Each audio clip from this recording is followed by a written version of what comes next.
Masawela yawana. Okay. Uthini manje? Basabela abantwana. Masawela yawana.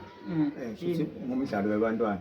So abantwana badlala like njengoba abantwana kumele badlale so akusilula kubona ingoti. Ufuna explore nabo abantwana. So so abantwana kumele badlale explore mara sibavikele. Singabahlukumezi.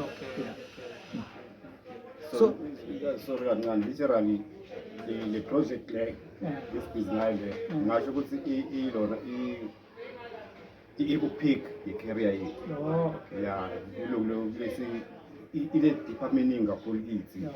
Because thina sidilivela iclub Lauenburg. Okay.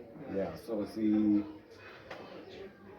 sibuke kakhulu le sketch isikora yabo sibantwana babulawa abantwana bakhuleka bakwenza so sifaka kakhulu le sifaka kakhulu le emphasis to the song yokuvikela abantwana so what to protect not everybody abe part ya this project. Yabona it's a big thing to be a big project. That's why we like gradually like involve ama stakeholders lamaningi ukuthi sibangele umsini in a song with some videos njengani so yabona ukuthi si educate especially madoda kumalume bantwana abe protected ngabe badlala abantwana.